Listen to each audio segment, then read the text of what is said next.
ओम शांति। मीठे बच्चों, charity wings at home यानी शुरुआत खुद से, अपने घर से करो। क्या करो? जो देवी देवता धर्म के हैं, जो शिव के व देवताओं के पुजारी हैं, तुम पहले पहले उनको ही ज्ञान दो। चैरिटी विंग्स एट होम मतलब उनको सबसे पहले दो, क्योंकि उनको समझाना, वो तो देवताओं के पुजारी हैं ही हैं, शिव के पुजारी हैं ही हैं, उनको सरलता आएगी तुम्हें समझाने। प्रश्न है, बाबा का कौन सा कर्तव्य कोई भी मनुष्य नहीं कर सकते और क्यों नहीं कर सकते? बताओ। उत्तर तुम जानते ही हो वैसे तो, लेकिन फिर भी बाबा बता रहे हैं, सारे विश्व में शांति की स्थापना करना। ये इतना सारा भुब्बड़ हो रहा है, बम फट रहे हैं, कलह क्लेश है, अभी तो हाहाकार, चित्तकार, युद्ध, जाति युद्ध, धर्म युद्ध होंगे, मारकाट होगी, कर्फ्यू लग जाएंगे, मिलिट्री शासन तक लग जाएगा, कोई किसी की नहीं मानेगा।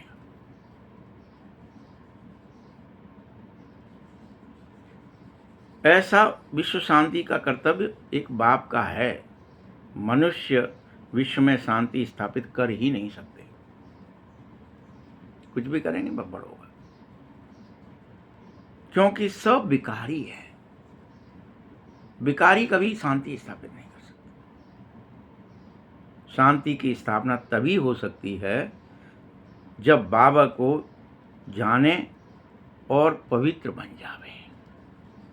मुझे जाने, बाबा को जाने, फिर पवित्र बन जावे। परमात्मा बाप को न जानने के कारण, अपना वो पिता है, ईश्वर है, भगवान है, गॉड है, अल्लाह है, न जानने के कारण सबके सब निधन के हैं। गीत है, मरना तेरी गली में। ओम शांति।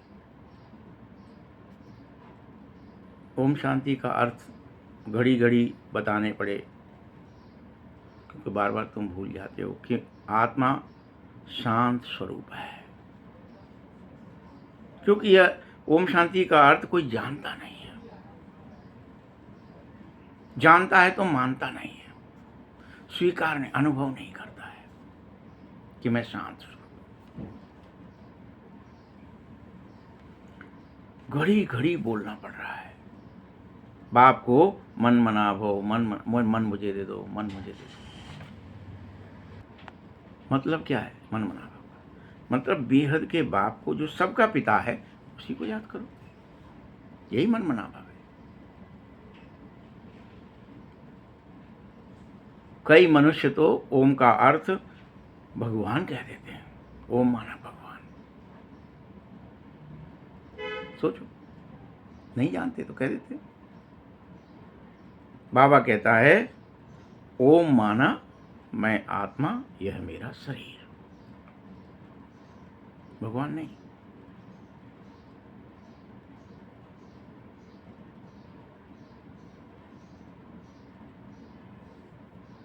परम पिता परमात्मा खुद कहता है ओम, कि मैं भी आत्मा और मैं परम धाम की रहने वाली हूं।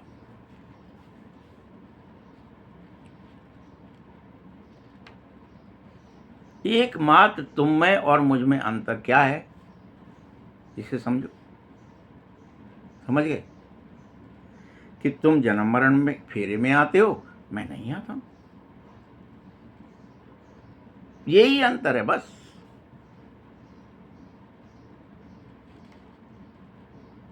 हाँ, मैं साकार में आता जरूर हूं, लेकिन जन्म मरण में नहीं आता। इसका मतलब ये नहीं है मैं आऊंगा ही नहीं, जब जन्मूंगा ही नहीं तो आऊंगा कैसे, ऐसा नहीं है।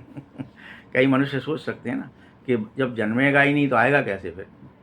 आता ही नहीं हो। नहीं, तुम बच्चों को सृष्टि के आदि मध्य अंत का सार समझाने मुझे आना ही पड़ता है। कोई और यह समझा ना सके। अगर निश्चय नहीं है तो सारी दुनिया में भटकते रहोगे, ढूंढते रहोगे।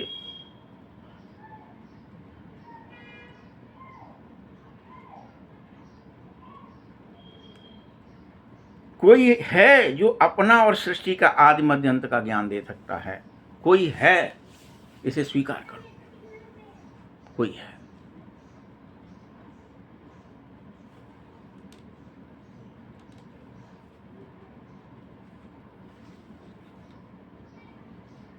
परमात्मा बगैर सृष्टि चक्र के आदि मध्य अंत का राज बताए ज्ञान का सागर कैसे कहलाएगा? और उसके अलावा कोई यह राज बता ना सके। जो खुद जन्म मरण में है वो तो जन्म के बाद मृत्यु हुई, भूल गया, सब रिमूव हो गया सबकॉन्शियस से।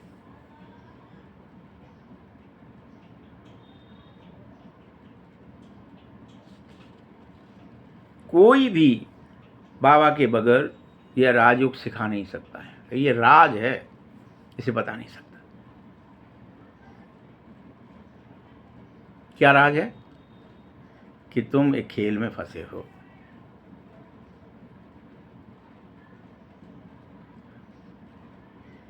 और बाबा की याद से तुम इससे बाहर निकल सकते हो। घर चलो। राजयोग के बगैर कोई पतित से पावन भी नहीं बन सकता। उसके लिए बाबा को याद करना पड़ेगा। बाबा को याद करे बगैर तुम पावन बनेंगे नहीं। इसीलिए तुम्हें मेरा आदेश है बच्चों, पहले पहले तुम जो भी देवी और देवताओं के पुजारी हैं, भगत हैं, चिंतक हैं,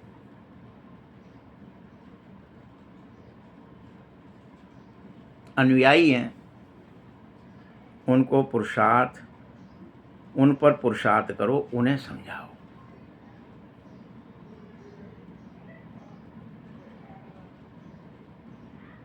आदि सनातन देवी देवता धर्म बालों ने ही पूरे 84 जन्म लिए हैं, ये उन्हें समझाओ। क्योंकि जो अभी देवी देवताओं के पुजारी बन गए हैं, वास्तव में वह अच्छी रीति समझ सकेंगे, क्योंकि उनके अंदर में ऐसी भाव और भावना अभी भी विद्यमान है।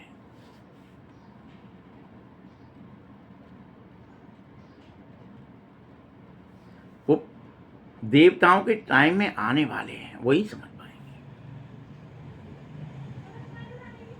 जो बाद में आने वाले होंगे, द्वापर के बाद आएंगे, वो तो बिल्कुल भी 84 जन्म भी नहीं ले सकते। वह देवी देवताओं की बात सुनेंगे भी नहीं, पूजा भी नहीं करेंगे, तो वस्तुओं में फंसे रहेंगे, इंद्रियों के रस में डूबे रहेंगे।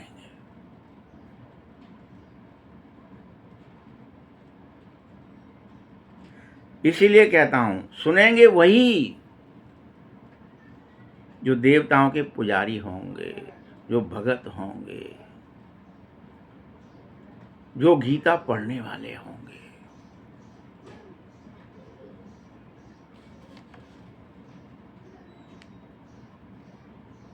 गीता में भल यह भूल है कि भगवान के बदले श्री कृष्ण का नाम डाल दिया है, और वो भी पिक्चराइज करके दिखा दिया है कि एक मनुष्य ज्ञान सुना रहा है। वास्तव में तो कृष्ण की अंतिम जन्म में, जब उसका अंतिम जन्म होता है कृष्ण का 84वां, तब ही शिव बाबा उसी तन में प्रवेश करते हैं, लेकिन तब वो कृष्ण नहीं होता।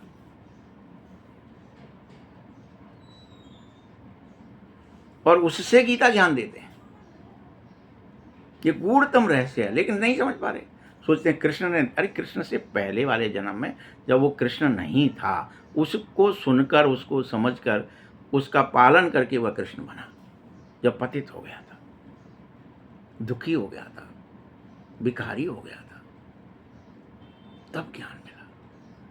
तब बाबा ने उसके रथ को चुना और उसे ब्रह्मा कहा।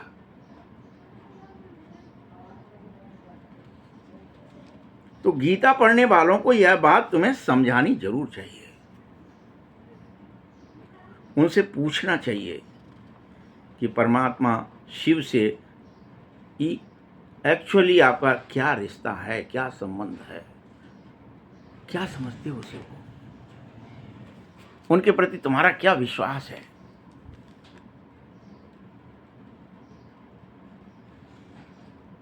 क्या उनको भगवान कहेंगे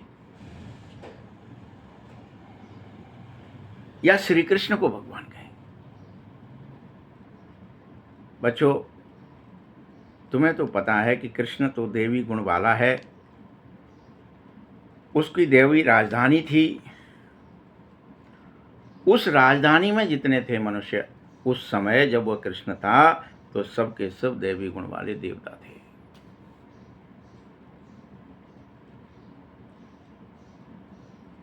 अब वही देवता जो पूज्य थे, वो धीरे धीरे जन्म बाई जन्म गिरते गिरते गिरते गिरते पुजारी बन गए। तो कोशिश करो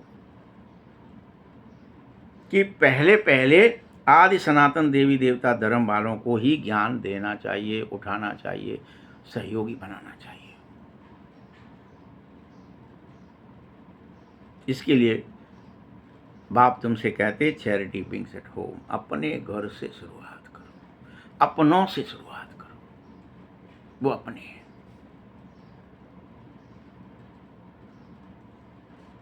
जो शिव के पुजारी हैं, उनको सहज है समझाना।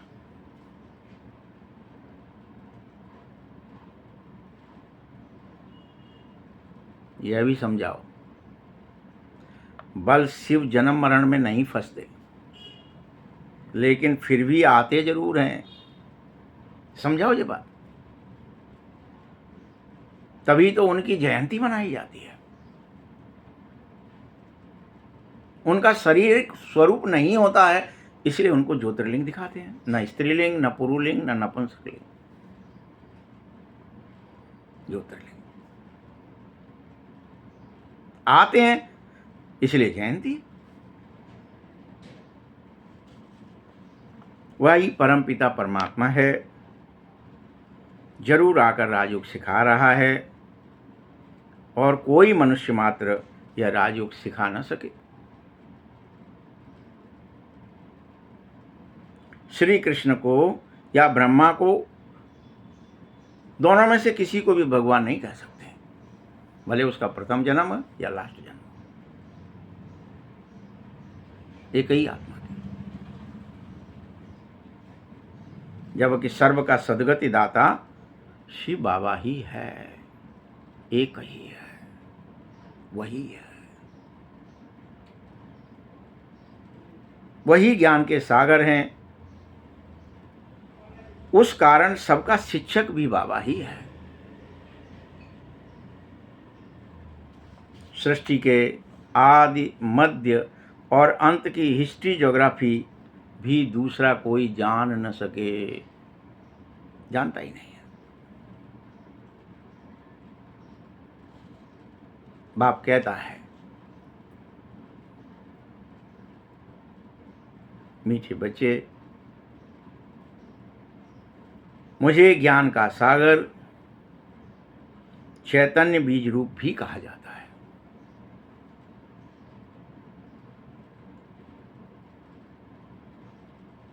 ये जो उल्टा झाड़ है, उसका आदि मध्य अंत का ज्ञान उस झाड़ के, उल्टे झाड़ के उस ऊपर वाले बीज के पास ही है। वही मैं हूं, वो बीज जिसमें से जड़ें, तना और पूरा झाड़ निकला है और उल्टा है ऊपर से नीचे की तरफ।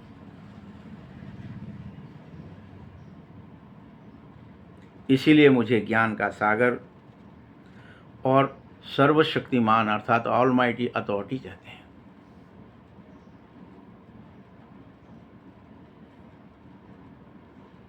अथॉरिटी क्या, किस चीज की अथॉरिटी हूं मैं? सभी वेदों, पुराणों, शास्त्रों, ग्रंथों आदि को जानने वाला, उसका सार समझाने वाला। और तुम बच्चों को यही समझा भी रहा हूं, तुमको यह समझना चाहिए।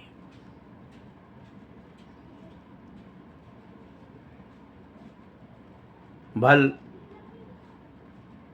जो शास्त्र सुनते हैं सिर्फ मुरली नहीं सुनते, वह कल्प की आयु लाखों वर्ष कहेंगे, नहीं मानेंगे अभी कि कल्प 5000 वर्ष का है। इसमें भी मतभेद होगा, क्योंकि वह जान ही नहीं सकते। परंतु कल्प की आयु लाखों वर्ष हो नहीं सकती है, मात्र 5000 वर्ष। भल वैरायटी धर्म वाला यह मनुष्य सृष्टि का बीज है, लेकिन इस झाड़ की आयु श्रीमद् भागवत में लंबी चौड़ी लिख दी है। देखो बच्चे, अब यह भागवत कोई धर्मशास्त्र नहीं है।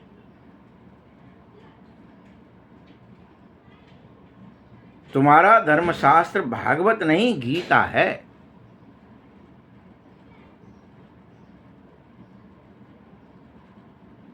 गीता से ही देवी देवता धर्म स्थापित होता है, भागवत से नहीं।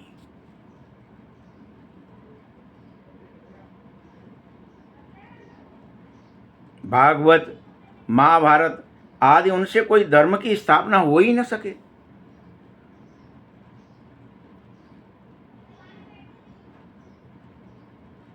उसमें तो श्री कृष्ण की हिस्ट्री लिखी गई है। इसलिए बाबा समझाता है, मीठे बच्चे, तुम देवी देवता धर्म वालों को समझाओ, सबको जो देवी देवताओं को मान रहे हैं उनको ये समझाओ कि तुमने 84 जन्म लिए हैं, ये समझाओ उन्हें। सतयुग में सिर्फ भारत ही होता है और कोई धर्म नहीं होता। हिंदू, मुस्लिम, सिख, ईसाई, यहूदी, फारसी, ज्यूस कोई नहीं होता।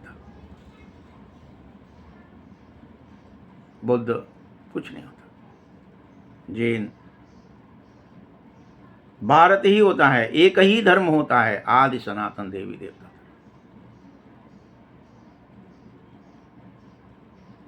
भारत ही स्वर्ग बनता है, भारत ही ऊंचे से ऊंचा गाया जाता है, और भारत में ही भगवान परमपिता परमात्मा शिव आते हैं। यह उनका बर्थ प्लेस भी है। भगवान भारत में ही आता है। ऐसा प्रभु परमेश्वर परमपिता परमात्मा शिव जो आकर पतितों को पावन बनाता है, सलाह देता है, शिक्षा देता है, मंत्र देता है, पालना देता है,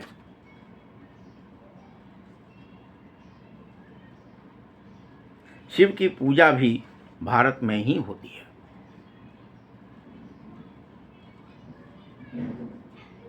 जयंती भी भारत में ही मनाई जाती है। जरूर पतित दुनिया में बाप आते हैं और पतित दुनिया को पवित्र बनाते हैं। तुम सब पुकारते हो ना, बोलो, पुकारते हो ना, हे पतित पावन आ जाओ। भारत पवित्र था। फिर 84 जन्मों का चक्कर लगाया। जो पवित्र और स्वर्गवासी थे, फिर वही नरकवासी और पतित बने। पवित्र बनाया शिव बाबा ने, और पवित्र बनाया किसने? शिव बाबा ने। और पतित बनाया रावण ने, देहाभिमान ने। चेंज हो गया कॉन्शियस। बाबा कहता है आत्माभिमानी बनो, माया कहती है, रावण कहता है देहाभिमानी बनो। यही युद्ध है संगम पर। इस संगम पर इस समय अभी रावण राज्य ही चल रहा है सब जगह। सभी नर नारी विकारों से ग्रसित हैं। याद रखो, यही नर नारी जब सतयुग में थे भारतीय, निर्विकारी थे। सतयुग में विकार कोई होता ही नहीं है। अभी यही सब पतित हैं, तभी तो बुलाते हैं,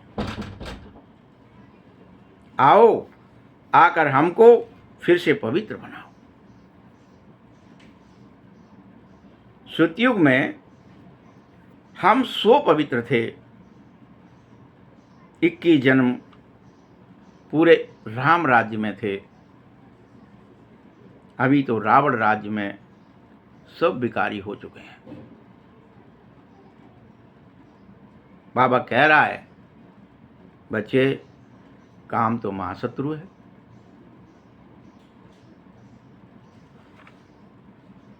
इस काम पर तुम हर हालत में विजयी बनो। यह बात तुम्हारे धर्मशास्त्र गीता में लिखी है। यह आदि मध्य अंत दुख देता है। इसीलिए निष्काम बनो, निर्विकार बनो। इस पर जीत पाओ, हर हालत में पवित्र बन जाओ। तुमने जन्म जन्मांतर से पाप किए,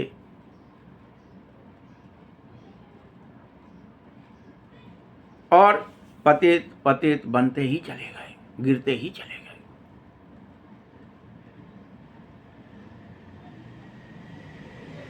तुम ही सबसे तमो प्रधान बने हो।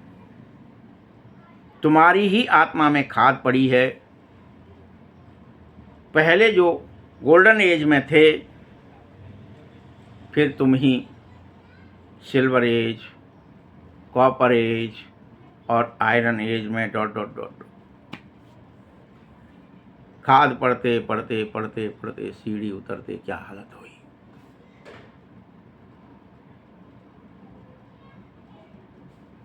देखो बच्चों, ये भारत की ही बात है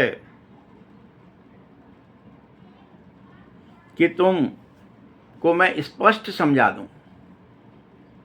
सतयुग में तुम सिर्फ 8 जन्म लेते हो, बस। त्रेता में 12 जन्म लेते हो।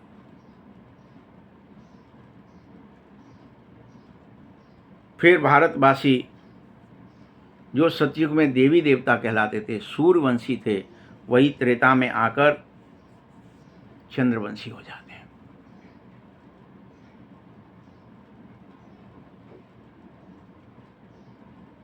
फिर द्वापर में आते आते वैश्यवंशी, फिर धीरे धीरे डॉट डॉट डॉट गिरते गिरते शूद्रवंशी, और पूरी तरह जो आत्मा संपूर्ण पवित्र थी, 16 क्लास संपूर्ण थी, वही आत्मा अपवित्र बन जाती है, इम्प्योर हो जाती है, दुखी हो जाती है, पतित हो जाती है।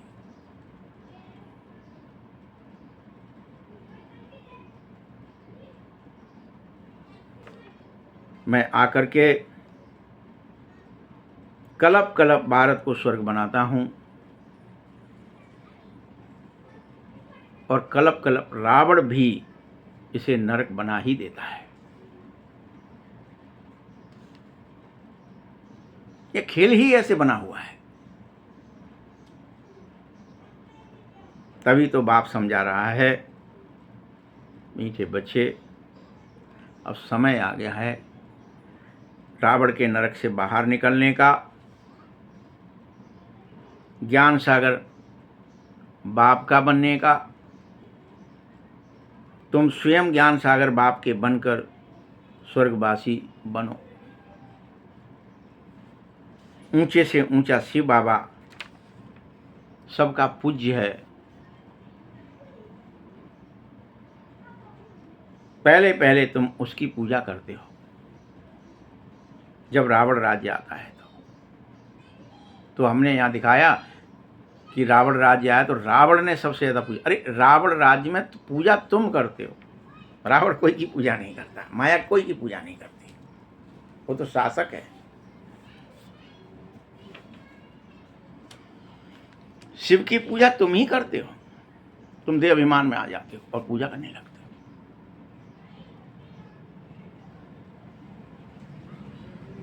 वही बेहद का बाप है, जरूर उसी से बेहद का वर्षा मिलता है। यह बात तुम सब भूल गए हो भारतवासी, सब के सब।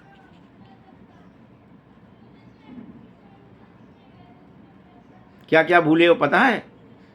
मुझ बाप को भूले हो, ड्रामा को भूले हो, सो तो भूले हो, अपने को ही भूल गए हो कि तुम शरीर नहीं हो। तुम्हारा शरीर है, तुम आत्मा हो। तुम आत्मा शरीर में रह रही हो, जैसे शरीर घर में रह रहा है, घर से बाहर भी जा सकता है, लेकिन घर तुम्हारा है। वैसे ही आत्मा का यह शरीर रूपी घर है जिसमें आत्मा रहती है और बाहर भी जाती है। विचार करते हो, भावनाएं करते हो तो वहाँ पहुँच जाते हो, उस जगह जिसकी बात और विचार कर रहे हो, चित्त वहाँ पहुँच जाता है। तुम भारतवासी भगवान निराकार है इसको ही भूल गए हो कि भगवान माना निराकार, निर्विकार, निरहंकार, निर्भय, निर्विघ्न, निर्भीक।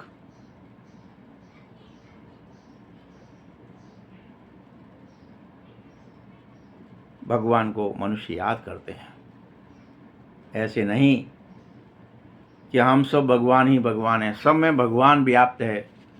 यह सब गलत बातें हैं।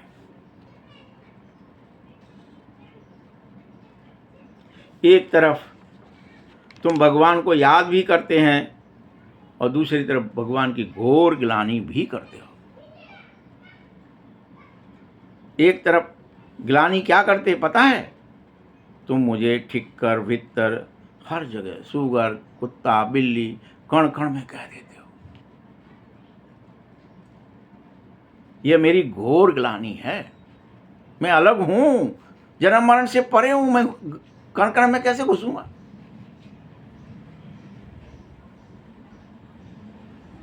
और कण कण में हूं तो मेरा अस्तित्व फिर अलग से कहां है? बाप का अस्तित्व है। मैं यही बात ब्रह्मा तन से ब्रह्मा मुख वंशावली ब्राह्मणों को समझा रहा हूं। तुम समझो कि तुम ब्राह्मण ही चोटी के हो, ब्राह्मणों के ऊपर शिव है। बल गीता के अंदर विराट रूप दिखाया जाता, उस विराट रूप का भी यही मतलब है। विराट रूप कोई अलग नहीं है। मैं तुम्हें इसी समय ब्रह्मा मुख से यह रूप दिखा रहा हूं। वह विराट रूप क्या है कि तुम ही देवता, तुम ही क्षत्रिय, तुम ही वैश्य, तुम ही शूद्र, ये सब तुम्हारा ही विराट रूप है।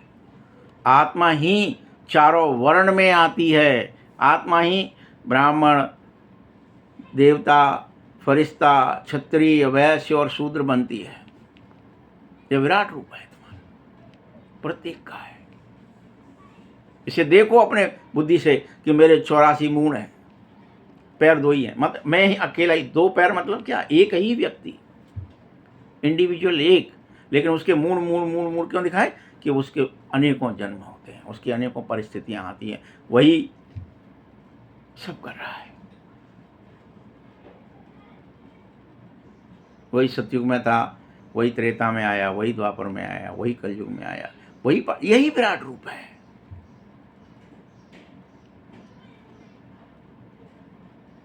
परंतु यह ब्राह्मणों का बाप शिव ब्राह्मणों को ही विराट रूप दिखा सकता है, देवताएं तो देख न सकें।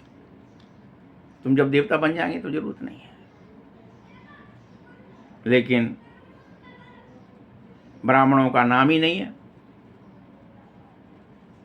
कहीं पर भी, दिखाते ही नहीं, क्योंकि दिखाते हैं ब्राह्मण तो विकारी है ना, फिर देवताओं से उत्तम कैसे हुए ऐसा मान लेते हैं लोग।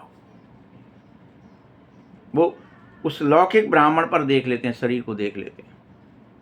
ब्रह्मा मुख वंशावली ब्राह्मण वही है जो निर्विकारी हो चुका है जीते जी, जो द्विज बन चुका है, जो दूसरे जैसे ही बाबा की याद में आया है, जैसे ही बाबा का बना है, उसने काम विकार को पूरी तरह से भस्म कर दिया है। इसलिए ब्राह्मण देवताओं से भी उत्तम है, ईश्वर का बन गया है, देवता ईश्वर के नहीं बन सकते। बाप समझाता है, वह भी गाते हैं सब कि ब्राह्मण देवी देवताय नमः, ब्राह्मण देवताय नमः आदि आदि, क्योंकि ब्राह्मण या देवता का क्या रिश्ता क्या नहीं ये कोई जानते नहीं है एक्यूरेट, ऐसे ही बोल देते कि ब्राह्मण देवताओं से भी श्रेष्ठ है। हाँ, यह बात जरूर है, जब तुम ब्राह्मण बनते हो तो तुम्हारा राज्य नहीं होता।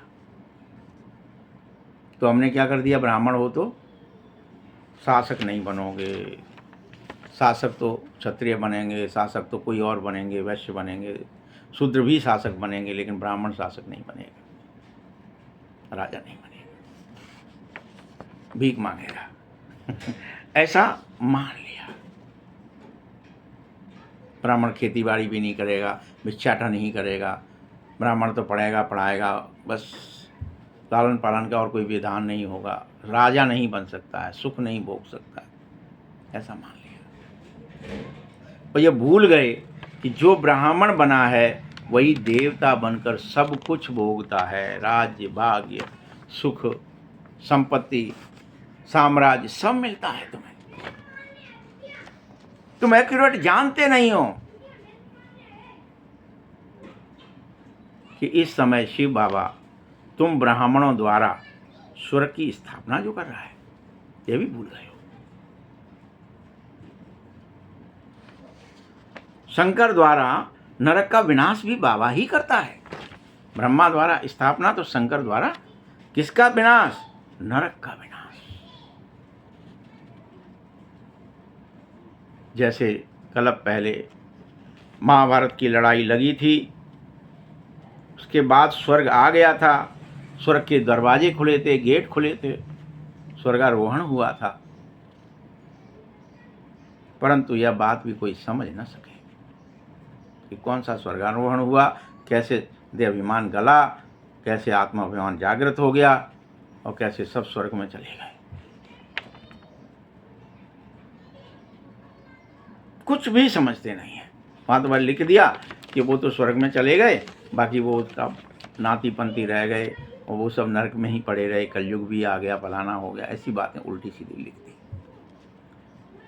समझे ही नहीं कि स्वर्गारोहण हुआ माना सबके सब स्वर्ग में चले गए, जो बचे जितने वो सब स्वर्ग कहलाने लगे।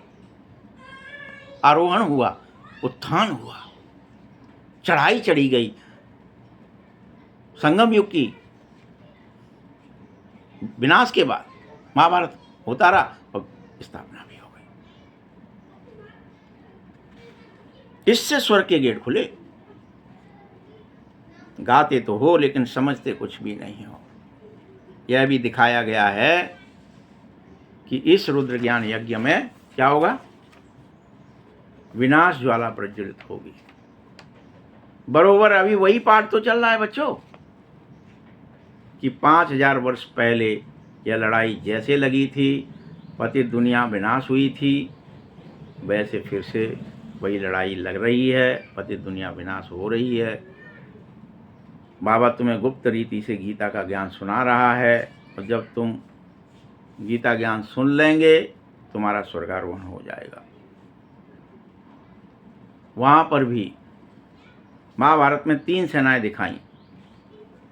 यूरोपीय यादव सेना वो अभी भी है, जो साइंस के मूसल मिसाइल्स इन्वेंट कर रही है अपने पेट से। गीता के पूरे 5000 वर्ष हुए हैं, बाप समझा रहा है, वही तीनों सेनाएं फिर आ गई हैं, कौरव, पांडव और यादव।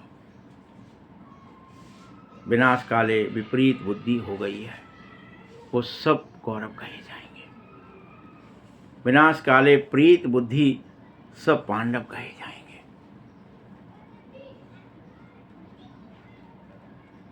बाकी सब यादव कहे जाएंगे। सारा संसार विपरीत बुद्धि का मतलब समझते हो ना? विनाश काले परमात्मा से विपरीत। किससे विपरीत बुद्धि? बाबा से प्रेम नहीं होगा। संसार चाहिए, पैसा चाहिए, डॉलर चाहिए, ये चाहिए, वो चाहिए, संपत्ति चाहिए, मारो मरो, वस्तुएं चाहिए, पेट्रोल चाहिए, पटक दो बम। विपरीत बुद्धि, जानते ही नहीं है सिवाय तुम्हारे। इसलिए तुम तो बस एक ही काम करो, स्वर्गारोहण की तैयारी करो, प्रीत बुद्धि हो जाओ, देह दुनिया को भूल जाओ। जो गेट खुलेगा उसमें तुम प्रवेश कर जाना। सबका विनाश काले विपरीत बुद्धि है। अभी तुम पांडव ही प्रीत बुद्धि हो। बस तुम किसी को और को फॉलो मत कर लेना, संसार को। बस शिव बाबा को याद करते रहो रात दिन। जानते हो, शिव बाबा हमको 21 जन्म का वर्षा देने आया है। इसलिए हर हालत में तुम्हारी प्रीत बुद्धि शिव बाबा के साथ होनी ही चाहिए। बाकी तो कोई मुझे जानेगा ही नहीं। तो फिर से 3 सेनाएं इकट्ठी हुई हैं। तुम सब पांडव सेना बनो, वही पांडव सेना, क्योंकि ये विनाश काल है। हर हालत में प्रीत बुद्धि बन जाओ, दिन रात मुझसे प्रेम करो। बस यही नारायण मंत्र है, यही नारायण स्तोत्र है, यही कवच है। सब कुछ बाबा की याद ही है। इसी से तुम्हारे गेट खुलेंगे और तुम स्वर्गारोहण में चले जाएंगे। तुम जानो, मौत तो सामने खड़ी ही है। शिव बाबा कह रहे हैं, नहीं भी याद करोगे, पवित्र नहीं बनोगे, तो नई दुनिया के मालिक नहीं बन सकोगे। मौत तो तब भी हो जाएगी, मारे भी जाओगे। लेकिन अगर मुझे याद करते करते पवित्र बन जाएंगे, नई दुनिया के मालिक जरूर बन जाएंगे। सतयुग में एक ही देवी देवता धर्म होता है और कोई धर्म नहीं होता। अभी और सभी धर्म हैं, बाकी आदि सनातन देवी देवता धर्म है ही नहीं। वह समूल इस संसार से विलुप्त है। इस समय इतने मनुष्य होते हुए भी, ढेरों मनुष्य, लेकिन कोई अपने को देव या देवी नहीं समझता ही नहीं है, क्योंकि कोई भी पवित्र नहीं है। कोई भी मर्यादा में नहीं है। कहते हैं हम तो पतित हैं, देवताओं की बस महिमा जाके गाने लगेंगे, उनके मंदिर बना देंगे, उनकी आरतियां करेंगे, पूजाएं करेंगे और गाएंगे, तुम सर्वगुण संपन्न, तुम 16 कला संपूर्ण, तुम संपूर्ण निर्विकारी, तुम मर्यादा पुरुषोत्तम, मैं मूर्ख खलकामी।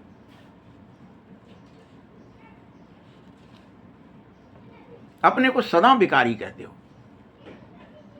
देवताओं को बस पवित्र कहते हो। उल्टा यह भी कहते हो मैं निर्गुण हारे में कोई गुण ही नहीं है।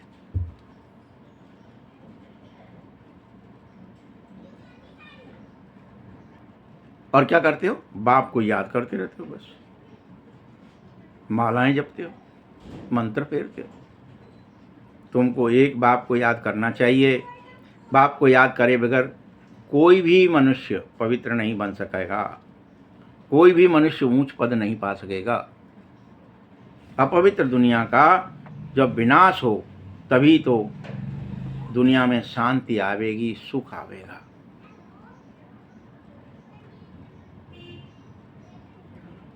मनुष्य कोशिश करते हैं, भारत खास कोशिश करता है कि दुनिया में शांति हो जाए,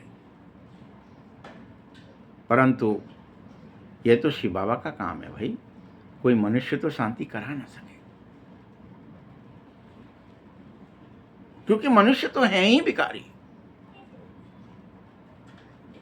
वह भल शांति कैसे स्थापित कर सकते? अभी तुमने देखा है ना, घोर घोर में झगड़ा है, घर घर में कलह है, क्लेश है, दुख है, अशांति है। मुझ बाप को न जानने के कारण तुम सब बिल्कुल निधन के हो पड़े हो, धनी धोरी कोई नहीं बचा तुम्हें। सतयुग में बिल्कुल ही सुख, शांति और पवित्रता सब कुछ था, सब कुछ।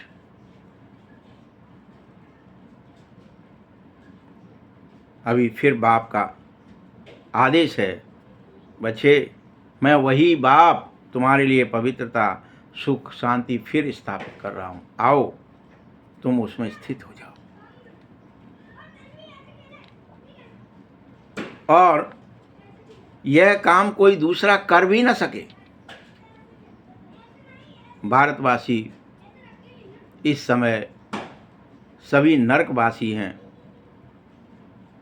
स्वर्ग में जब थे तो पुनर्जन्म भी स्वर्ग में ही ले रहे थे।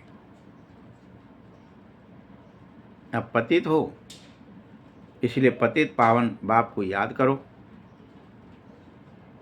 अभी तुम बच्चे यह जानो, स्वीकारो, बुद्धि में इस बात को दृढ़ता से बिठा लो कि पारलौकिक बाप को याद करने से ही समस्त विकर्म विनाश होंगे, दूसरा कोई उपाय नहीं है, न था, न है, न रहेगा। लौकिक बाप से तो हद का वर्षा ही मिलता है, पारलौकिक बेहद के बाप से बेहद का वर्षा तुम लो। ये समझने की बातें हैं, सो तुम्हें समझनी चाहिए। यह कोई सत्संग नहीं हो रहा है यहाँ। सत्संग आदि तो भक्ति मार्ग में होते हैं, ये तो ज्ञान मार्ग है, ये पढ़ाई है।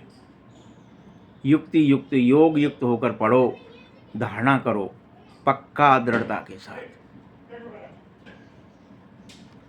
तुमको खुशी होनी चाहिए कि हम को बाबा स्वर्गवासी बना रहे हैं। जो कल्प पहले हम में से स्वर्गवासी बने होंगे वह अवश्य आकर उतने बन जाएंगे। लेकिन यह बात विशेष रूप से ध्यान रखना कि ब्राह्मण बने बगैर कोई भी तुम में से देवता कभी बन नहीं सकेगा, ये याद रख लेना। इसलिए पहले पहले ब्राह्मण बनो, पवित्र बनो, योगी बनो, सब भूल कर शिव बाबा को याद करो। यह समझने की बात है। अभी तो भारत में किसी के अंदर कोई कला बची ही नहीं है, कोई कला नहीं बची। अभी तो किसी को पता भी नहीं है कि भगवान आ चुका है, बाबा स्वर्ग स्थापित कर रहा है। गुप्त रीति ये किसी को पता ही नहीं है। सबके सब कुंभकर्णीय नींद में सोए पड़े हैं। ठीक है, वो तो 4,32,000 और फलाना और ठिकाना उसके बाद आएगा। अभी तो बहुत बचा है, अभी तो सोए पड़े रहो। क्या करना है, जब बिल्कुल परिस्थिति ऐसी आ जाएगी तब देखेंगे कुछ। बाबा ने तुमको जगाया है, तुम जगो। तुम यहाँ आए हो स्वर्गवासी बनने।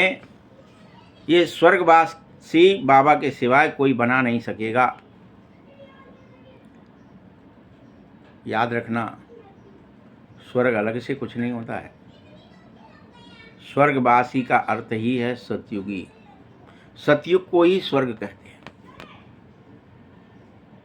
पवित्रता का, सुख का, शांति का, आनंद का, प्रेम का, ज्ञान का, शक्तियों का युग आ जाएगा। सब आत्माओं में ये सातों गुण पूरी तरह विद्यमान होंगे। उसे ही स्वर्ग कहेंगे। नरक कहा जाता है कलह कलेश वाली दुनिया को, जो इस समय है। सबके अंदर कलह कलेश है, झूठ छल है, कपट है, भय है, चिंताएं हैं, दुख है, बीमारियां हैं। यथा राजा रानी प्रजा सब है।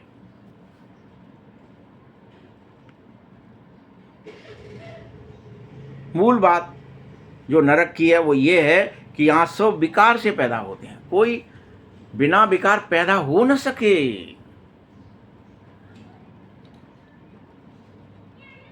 लेकिन ये याद रखो कि देवताएं कभी विकार से पुनर्जन्म नहीं लेते और ना ही विकार से पैदा होते हैं। वो योग बल से ही पैदा होंगे, पुनर्जन्म भी योग बल से लेंगे। बच्चों, अभी बाप से पवित्र रहने की प्रतिज्ञा कर लो।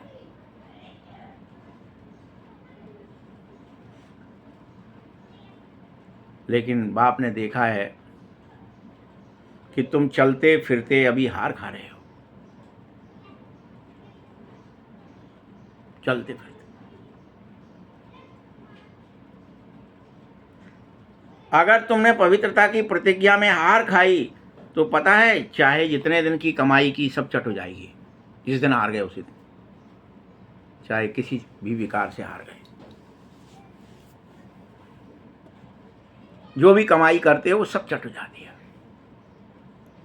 और बड़े जोर से चोट लगती है, बड़े जोर से। आशीर्वद सुनंती, कथंती और भागंती हो जाते हो। अनेक बच्चे ऐसे भी हैं जो आकर साक्षात्कार भी करते ज्ञान में।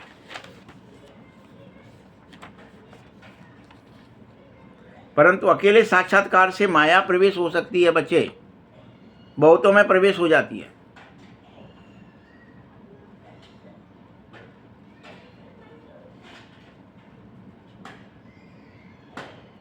जैसे बाबा उदाहरण दे रहे हैं, रेडियो में एक दूसरे की बात सुन नहीं सकेंगे तो बीच में गड़बड़ हो कर देते हैं। ऐसे भी यहाँ भी है, जब योग में माया विघन डालती है, मेहनत सारी योग की है, याद की है,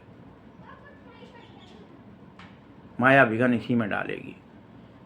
तुम स्वयं को आत्मा निश्चय करने में गड़बड़ कर जाते हो। ये प्राचीन भारत का योग है, बहुत मशहूर है। सो योगी बनो। अच्छा, मीठे मीठे सकीले बच्चों प्रति माता पिता बाप दादा का याद प्यार और गुड मॉर्निंग। रूहानी बाप की, रूहानी बच्चों को नमस्ते। रूहानी बच्चों की भी बाप दादा को बहुत बहुत याद प्यार और नमस्ते। धारणा के लिए मुख्य सार है, एक बाप से सच्ची प्रीत रख, सच्चा सच्चा पांडव बन जा। इसी वक्त ब्राह्मण बन जा, पांडव बन जा। बाबा से प्रेम कर, बाबा को याद कर।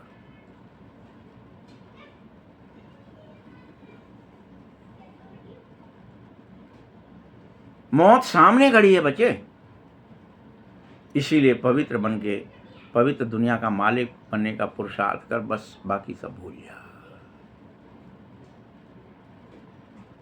दूसरा पॉइंट है,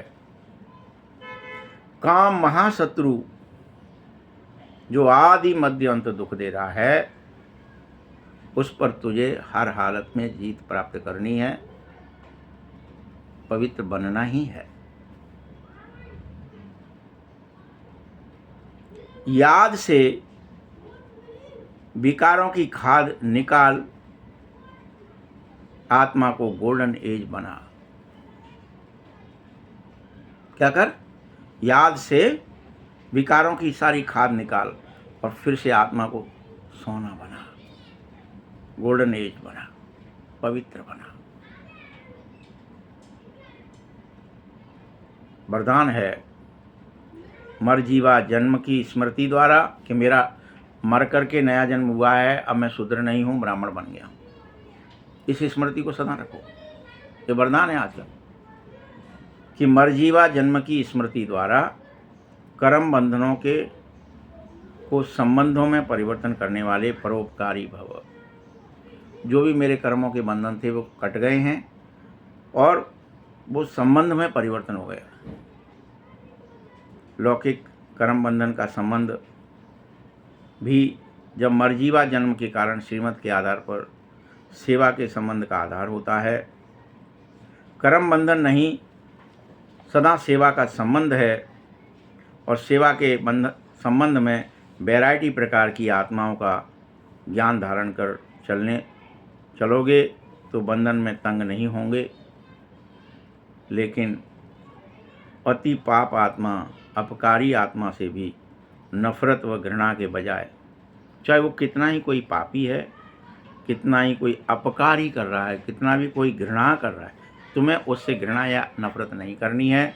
तुम्हें उसके प्रति भी कि वो एक्टिंग कर रहा है, रहमदिल बनना है, तरस की भावना रखनी है और सेवा के संबंध समझ करके इसकी भी मुझे सेवा करनी है।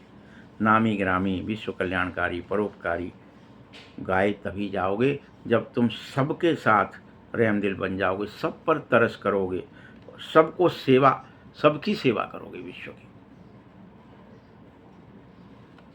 स्लोगन है, समय परिस्थिति प्रमाण वैराग्य आया है तो यह भी अल्पकाल का वैराग्य है, मरघटी ज्ञान है। समय की वजह से आ गया, कोई परिस्थिति आई, उसकी वजह से ज्ञानी बन गए, वैरागी बन गए, ये सब अल्पकाल का वैराग्य है। तुम्हें सदा काल के वैरागी बनना चाहिए। अव्यक्त सारे हैं आज के लिए। सदा अचल अडोल एक रस स्थिति का अनुभव फिर से करो। इसके लिए किसी भी प्रकार का विघ्न या समस्या अथवा माया का वार तुम्हारे लिए वार नहीं होना चाहिए, खेल होना चाहिए। ठीक है?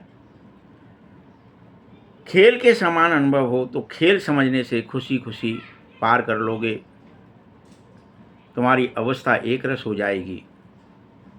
लेकिन अगर इसे वार समझेंगे तो जरूर घबराएंगे, हलचल भी आएगी। माया का काम क्या है? माया का काम है आना। तो फिर आपका काम क्या है? आपका काम है, जैसे परिस्थिति का काम क्या है? आना। कोई स्पोर्ट खेलते हो, वहाँ परिस्थिति डाली जाती है कि ये विघन है, इसको पार करो। बॉल डाल रहा है, वो विघन डाल रहा है आपके ऊपर, आप उसमें चौका लगा दो, छक्का लगा दो। तो माया का काम है आना और आपका क्या काम है? उस माया पर हर हालत में विजयी बन जाना। ओम शांति। फिर मिलते हैं।